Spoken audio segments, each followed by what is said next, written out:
इसलिए सफलता चाहे न मिली, लेकिन हाल में भी उदयपुर में ऐसे चुनाव क्षेत्र में रहने वाले जोधपुर के, और उनको भेज दिया गया उदयपुर एहसान दिखाने के लिए हमने दिया, चूंकि वो अशोक गहलोत के भी करीबी थे और यहाँ भी प्रियंका, तो उनके राहुल गांधी के बड़े खास थे, लेकिन उनको ऐसे जगह से जब पार्टी की लाइन ही खिलाफ हो तो कहां से जीतते। भारतीय जनता पार्टी का डंका बज ही रहा था।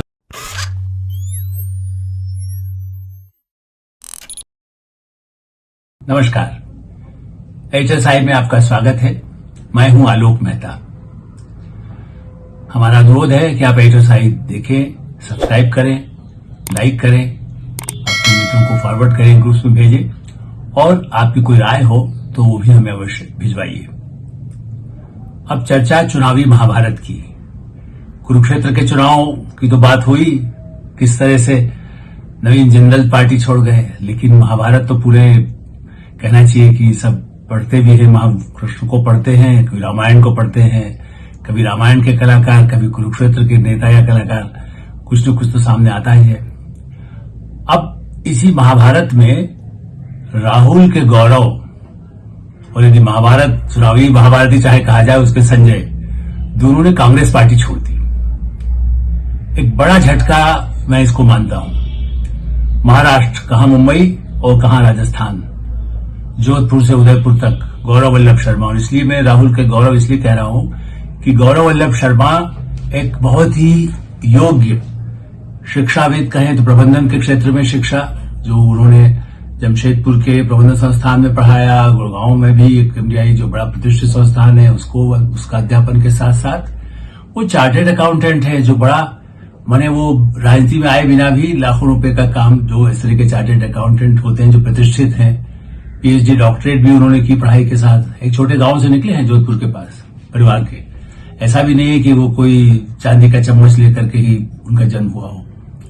और कांग्रेस के प्रति लॉयल्टी और आर्थिक मामलों पर, बजट के मामलों में अच्छे अच्छे नेताओं को चुप कर देते थे कांग्रेस पार्टी की तरफ से। उनको लगा भाई उदारवादी राजनीति, मतलब जिस तरह चल रही है उदारवादी आर्थिक नीतियों का वो होगा, संस्कारों की बात करते हैं, महात्मा गांधी की भी, या अशोक गहलोत पुराने उनके नेता थे, कभी राजीव गांधी को भी उन्होंने अपने छात्र जीवन में देखा हो, इस लिहाज से भी उनको लगा कि कहीं न कहीं इस पार्टी में हमारा भविष्य होगा, और इसलिए पार्टी का आदेश था। लोग कहते अरे आपको मौका दिया गया, मौका नहीं दिया गया। कांग्रेस के पास कोई उम्मीदवार जब नहीं होते तब भी उन्होंने एक ऐसे कठिन समय में भी उनको जमशेदपुर में, चूंकि उन्होंने अध्यापन किया था, कुछ समय तो कहा कि नहीं चुनौती है, एक अच्छा चेहरा, हम वहां पर खड़े हो जाइए आप, तो खड़ा कर दिया, जबकि उस इलाके की वो तो वहां पर पढ़ाने गए थे, उस क्षेत्र के रहने वाले तो थे नहीं, इसलिए सफलता चाहे न मिली। लेकिन हाल में भी उदयपुर में ऐसे चुनाव क्षेत्र में रहने वाले जोधपुर के, और उनको भेज दिया गया उदयपुर एहसान दिखाने के लिए हमने दिया, चूंकि वो अशोक गहलोत के भी करीबी थे और यहाँ भी प्रियंका, और उन लोगों को लगता था कि एक ऐसा चेहरा, क्योंकि वहां ब्राह्मणों का वर्चस्व है तो वहां भेज दीजिए, जबकि वो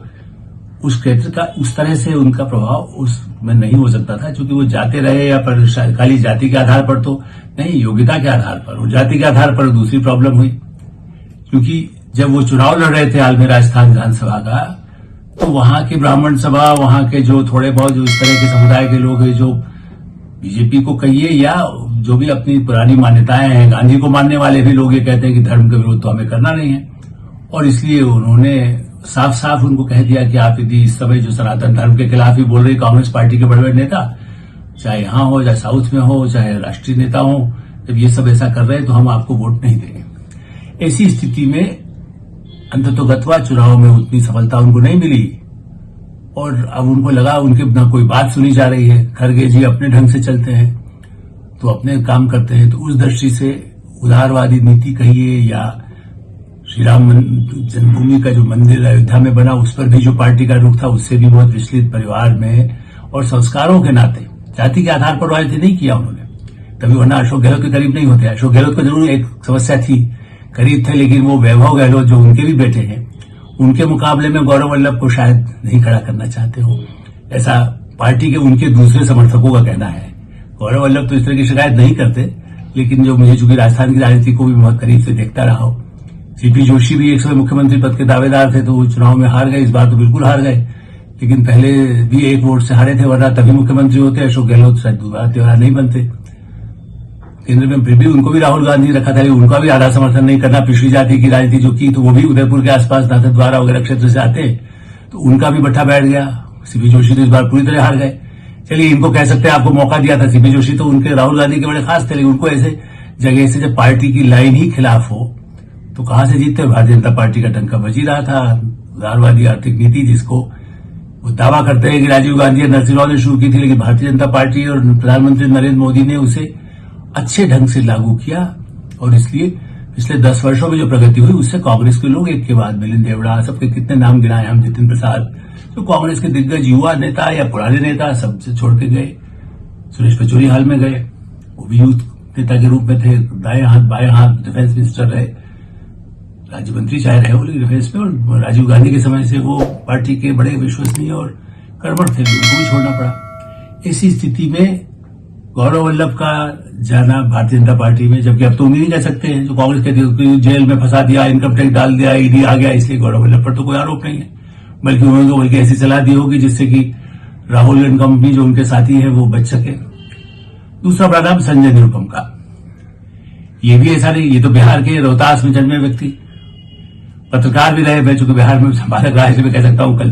पप्पू यादव की बात हम कर रहे थे, अब देखिए संजय निरुपम बिहार की पृष्ठभूमि में बड़े संघर्ष करके आए, पत्रकार बने, और जहां मौका मिला तो मुंबई में उनको शिवसेना के और ऐसे अखबार में काम करने का मौका मिल गया, संपादक बन गए तो शिवसेना से जुड़ गए। और चूंकि अपना कह सकते हैं कि अच्छा काम किया ही, इसी के बल पर शिवसेना जैसी पार्टी ने उनको राज्यसभा में भेजा, एक बार नहीं भेजा 2 बार भेजा। लेकिन जब उसकी पराकाष्ठा हो गई, शिवसेना भी गड़बड़ियां करने लगी, तब वो उनको लगा और कांग्रेस के लोगों ने उनको बार बार आमंत्रित किया। विवादास्पद रहे संजय निरुपम, बड़े मुंहफट है, मध्य प्रदेश कांग्रेस की भी नेतृत्व वो कर चुके, पुराने नेताओं से भी संघर्ष करना, नए नेताओं से भी मतलब तालमेल रखना और भविष्य की तरफ देखना।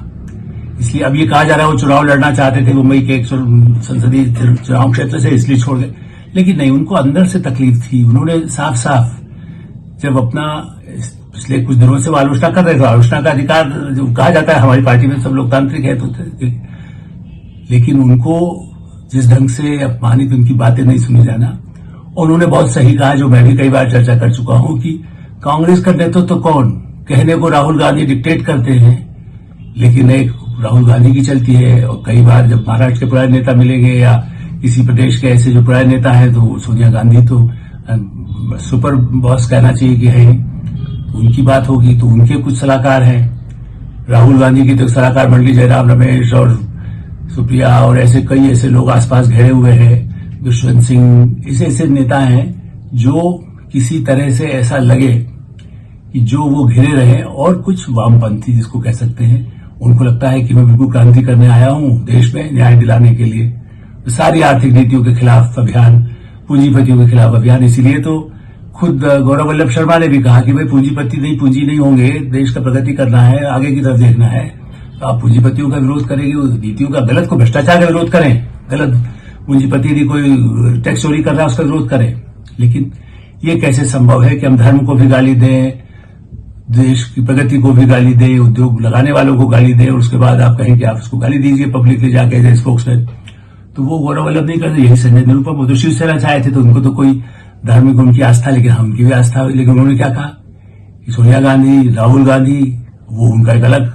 5 सुपर पावर, प्रियंका गांधी भी नेचुरली उनका एक अपना अलग सर्कल है, तो उनकी सलाह के हिसाब से वो चलती है। मल्लिकार्जुन खड़गे अध्यक्ष बन गए तो उनके अपने अलग दलित और पिछड़ा एजेंडा, जिसको कैसे राहुल गांधी भी पकड़ा हुआ है। मुस्लिम संजय निरुपम को राजनीति करना है और उसमें वो दलित पिछड़ा फलर सबके लिए बने, कांग्रेस या बीजेपी या सोशलिस्ट पार्टी के नेता नीतीश कुमार हो चाहे कोई हो, वो एक अपने एक ढंग से उदारवादी ढंग से काम करना चाहते हैं, चाहे आर्थिक नीति हो चाहे राजनीतिक नीति हो। केवल जाति के आधार पर या सांप्रदायिक आधार पर राजनीति करें तो फिर वो बाल ठाकरे राजनीति छोड़ करके क्यों आते ठाकरे परिवार की शिवसेना को। तो संजय निरुपम ने भी अल्टीमेटली ये कहा कि साहब खड़गे साहब, और दूसरा एक और नाम उन्होंने लिया वेणुगोपाल, जिसकी चर्चा मैं शुरू से करता हूं। और पहले तो कुछ समय पहले, 2-4 वर्ष पहले तो मैं कहता था कि उनको कोई वो खड़े हो जाए तो दिल्ली में भी उनको कोई पहचानेगा नहीं। थोड़ा सा टीवी पर आने लगे, चूंकि ज्यादा उनको पूरा संगठन का जुम्मा उनका केरल के आदमी ना, उनकी कोई मलयाली कोई समझ तो समझते नहीं उत्तर भारत में। हर आदमी जो समझ ले, पढ़ ले, सीख ले तो अच्छी बात है मलयालम, लेकिन उनकी हिंदी और अंग्रेजी में जिस ढंग से बोलते हैं तो पार्टी के लोग नहीं समझ पाते हैं। जो खुद संजय निरुपम ने कहा वो एक सुपर पावर है, वो जो कहे वही राहुल गांधी उसको तुरंत दस्तखत कर देगी। और इसीलिए इस्तीफा पहले संजय निरुपम ने दिया, लेकिन बाद में सुबह होते होते कह दिया जी हमने इनको पार्टी से निकाल दिया, ताकि पार्टी की सुबह जो उनकी किसी बातों से बुरा लगा होगा। कनीमत गौरव वल्लभ ने तो अच्छा किया, सुबह सुबह ही इस्तीफा भेजा और बाद में अपनी पार्टी ज्वाइन कर लिया, चूंकि उनको भी वरना कहते थे निकाल दिया हमने। तो ये स्थिति होना, और बिहार का एक और बड़ा नाम अनिल शर्मा, उनको मैंने तब से 90 के दशक से देखा, सारा लालू यादव कंपनी उनके खिलाफ संघर्ष, भागवत आजाद के समय वो बड़े ही जुझारू युवा नेता के रूप में उभरे, बाद में प्रदेश के अध्यक्ष भी बने। ऐसे अनिल शर्मा को मैं कई बार वो मुझसे मिलते थे और बड़ा प्रखर, जैसा हमने कहा संजय निरुपम को भी हमने कई नजदीक से देखा, गौरव वल्लभ शर्मा को भी देखा। मैंने इंदिरा गांधी से लेकर राहुल गांधी तक की पीढ़ियों से मेरा पत्रकार के नाते मिलना जुलना रहा, और कई उनके दुख दर्द, उनकी खुशियां, उनके सफलताएं, उनकी विफलताएं, उस पर चर्चा होती रही। इसलिए मैं इस बात को कह सकता हूं कि उनकी कमियां हो सकती है, कमियां सब में हो सकती है, ऐसा तो नहीं। महात्मा गांधी कहते थे कमियां हमें भी हो सकती है था, तो मैं कब कह रहा हूं कि कमियां नहीं हो सकती है, हमारे विश्लेषण में कमियां हो सकती है। लेकिन सवाल यह है कि जो कहा जाए कड़वा, उसको भी सुनिए और उसको ठीक करिए। मैं तो मानता हूं कि चाहे प्रधानमंत्री नरेंद्र मोदी हो या अमित शाह जी हो या पार्टी के जो पहले के नेता रहे थे कांग्रेस में, उनको यदि मुंह पर आप कह देते,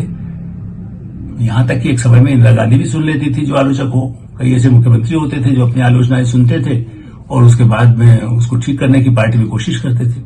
कांग्रेस के ऐसे सेशन देखे जहां पर मंच पर खड़े होकर मुख्यमंत्रियों के खिलाफ और प्रधानमंत्री की नीति के खिलाफ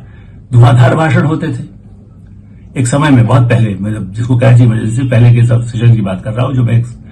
रिपोर्टर के नाते मैंने कवर किया उस जमाने में। तो ऐसी बीजेपी में भी इस परंपरा रही है, आज भी कई बंद कमरों में चाय होती हो, लेकिन चर्चा होकर के अलग अलग तरह की रिपोर्ट अलग अलग समझिया भी पहुंचती है, लोग लिखित में भी भेजते हैं। लेकिन संजय निरुपम को बर्दाश्त नहीं किया गया, अनिल शर्मा को कर दिया उपेंद्र प्रसाद, वो भी बिहार के बड़े प्रमुख नेता रहे पार्टी के, और पूरे उनके जो नया गठबंधन बना था उसमें भी प्रमुख भूमिका निभा सकते थे, पिछड़ा राजनीति करने के लिए भी उनका उपयोग हो सकता, लेकिन उनको भी दामन छोड़कर भाजपा का हाथ पकड़ना पड़ा। तो इस महाभारत में घायल कौन हो, मतलब वो यदि महाभारत की बात करें तो धृतराष्ट्र को भी संजय जो सुनाते थे, चाहे दृश्य कितना ही हो मृत्यु के होते थे, कौन कौन मारा जा रहा है कौरवों में सुनाते थे, धृतराष्ट्र सुनते रहते थे, रोती सुनते। लेकिन यहां तो धृतराष्ट्र से भी आगे है जो सुनने को भी तैयार नहीं, इसलिए संजय को छोड़ना पड़ा।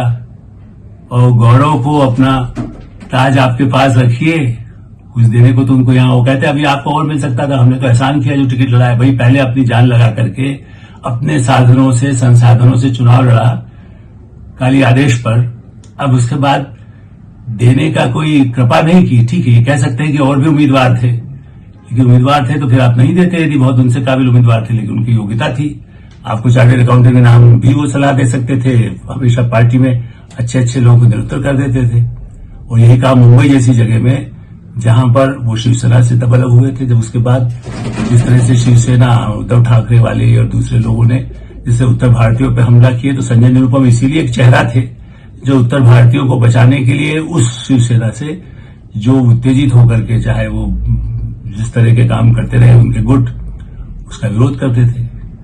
अनिल शर्मा जो है वो पूरा ही,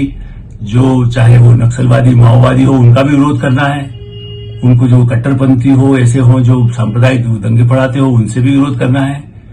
ईमानदार लोगों के लिए भागवत आजाद के साथ काम करने के लिए तो रह नहीं सकते थे, वरना यदि उनको आगे नहीं रहने देते। ऐसे लोगों से काम करने वालों को भी छोड़ना पड़ा,